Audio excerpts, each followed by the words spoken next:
Okay, welcome back. When we left off the last time, we were working on this ballistic trajectory problem, and we had made an adjustment to it. And if we scroll down, we can see it here.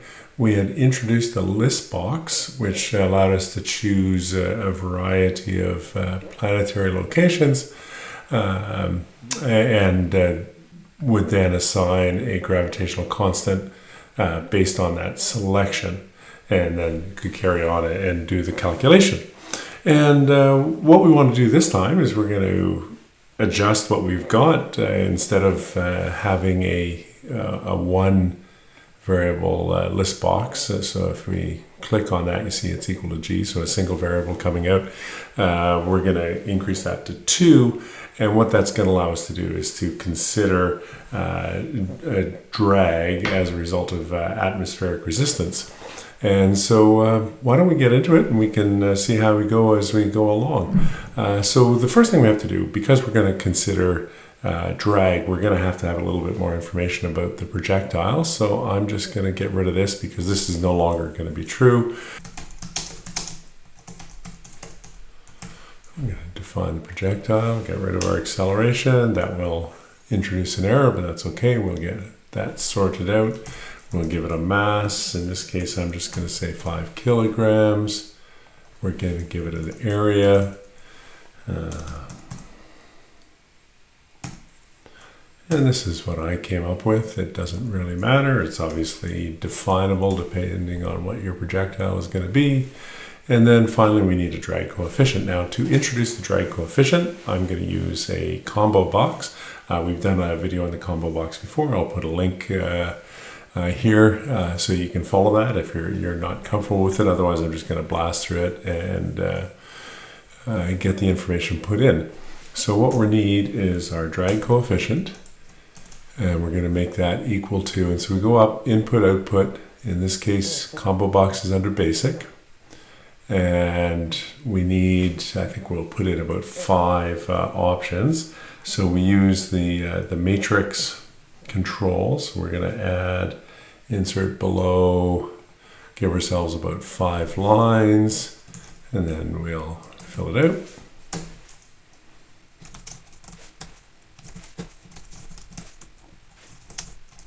And the values, I've just taken them off the internet. Obviously not guaranteeing that they're correct given their source, but probably okay.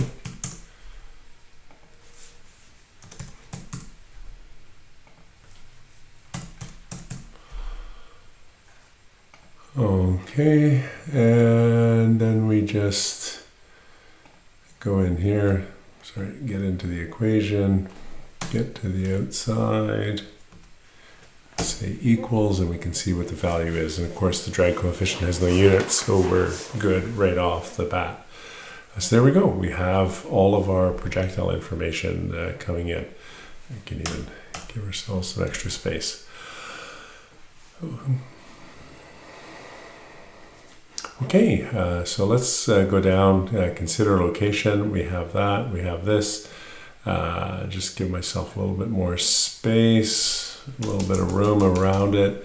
And what we're going to have to do is to adjust this. Now, the first thing we want to do is to get it to the number of variables that we want to have out. If you don't do that right off the bat, you're going to have some challenges in the scripting. You can get around it. You're just going to have to fiddle a little bit.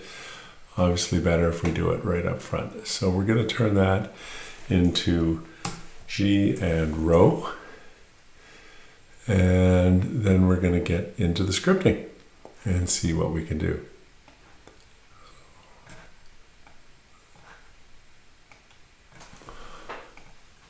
Okay, no changes up here to what the list box looks like. And the choices, we just get down here. So we're going to need another variable. So we'll go create a line, come on over, variable, and we're going to call this density. And we can start with it equal to 0, just like the other one. And then what we're going to need to do within our case is we're going to have to add another line where we assign a value for the density. So let's just start with this one.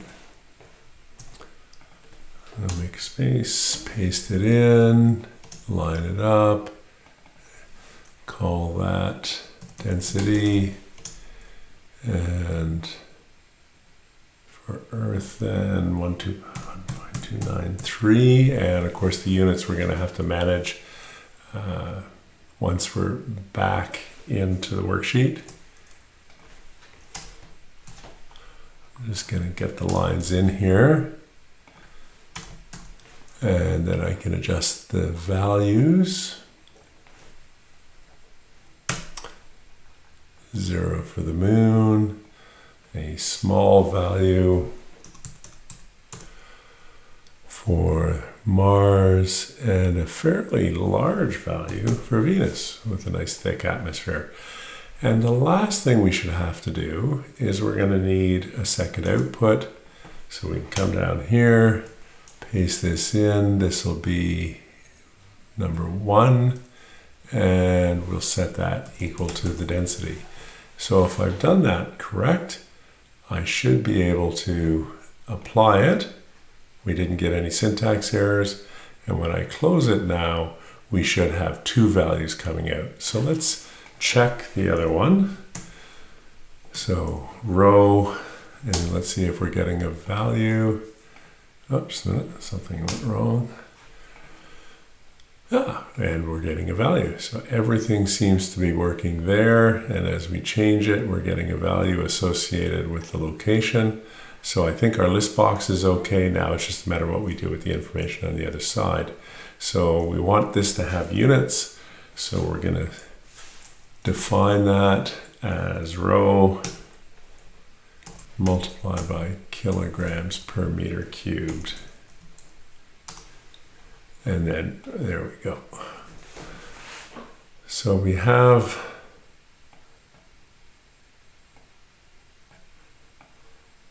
two values. All we need to do to accommodate the density then is to make some adjustments to how we're doing our calculations. So the first thing we need to know is a drag force. And that's pretty straightforward. We can look that up if we like. And the force, and I'm going to call it AR for atmospheric resistance. And that's equal to 1/2 multiplied by our rho multiplied by our initial velocity. Now, this implies an assumption. I should type it out here just to make sure that we're tracking it. And that assumption is that we have constant force or drag force over the duration of flight. We know that's not quite true. It's a simplifying assumption. We're going to go with it for this, and maybe we'll come back in a later video and fix that up, but that's going to cause us to change how we do the calculations. So let's get this in here. X all squared. All right, our coefficient of drag, which we have up in our definition. We say equal to, and now we're getting a force in newtons representing the drag force. And then all we need is our horizontal acceleration.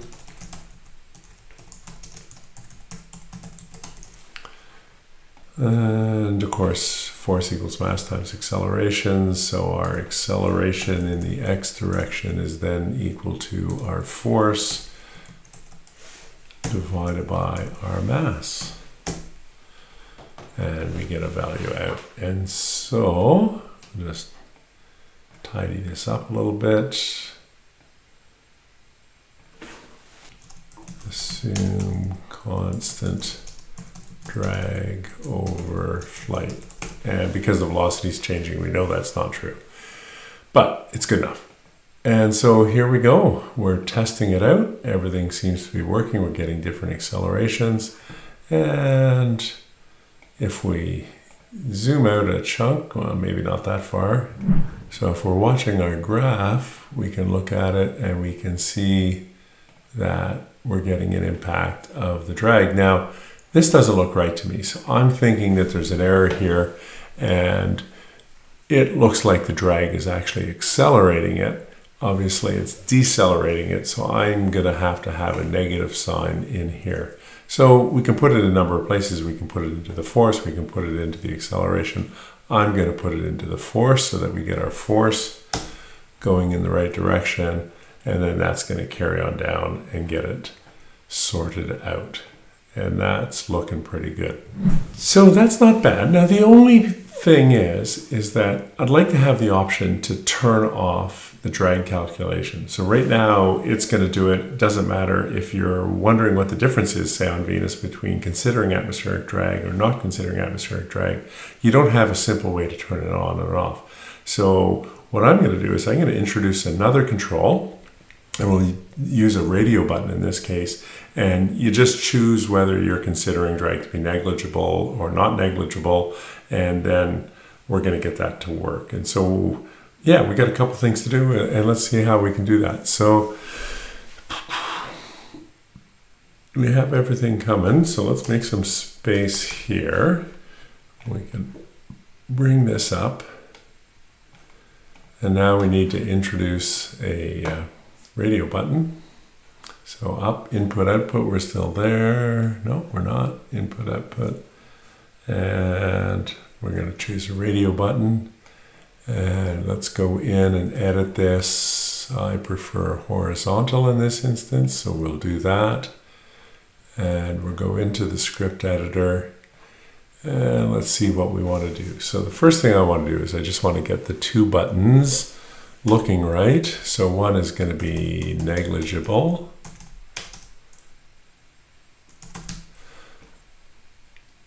And let's be clear, consider drag. We can get rid of the third. The default is fine.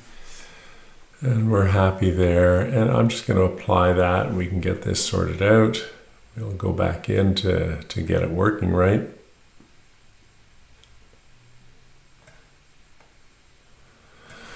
Okay, so what do we have to do? Well, it needs to have a definition. So it doesn't really, I'm just going to call it drag. Now, what I'm going to do, the way I'm thinking of doing this is I'm going to bring with me into the script the value that I get from the list box for atmospheric density. I'm going to do a test on the button. If it's negligible, I'll reset it to 0. If it's not negligible, I will pass it through and use it. And really, that should make it work. So if we're going to pass a variable in, we have to add an input. So we go here and we right click and we say add inputs. And in this case, what we're passing through is our density. And that value is defined, so that's great. And now we can just go edit one more time. And in this case, all we're doing is setting up a simple Boolean condition. And so we're into the execute component down here. We'll do the outputs at the bottom. So let me just get that out of the way. And so we need a variable that's going to be density, and I'm just going to set it as the input, right? So that was inputs. Of course, the first one's always 0, and we'll assume the value of that. And then we're going to set up a simple if statement, if else. So if the radio button selected is equal to the first one, close brackets, then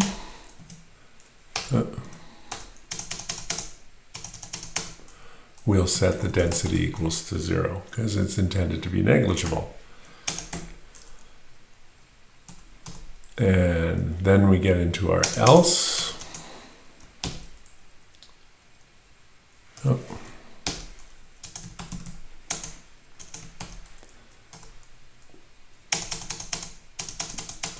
In which case we do the opposite, we just allow it to flow through. And that should be fine. Close our else. And then we have to do our outputs, which we have an output statement down here, but in this case, our output value isn't going to be the selected button. It is going to be the variable density. And hopefully we got that right. Let's see. Oh, syntax.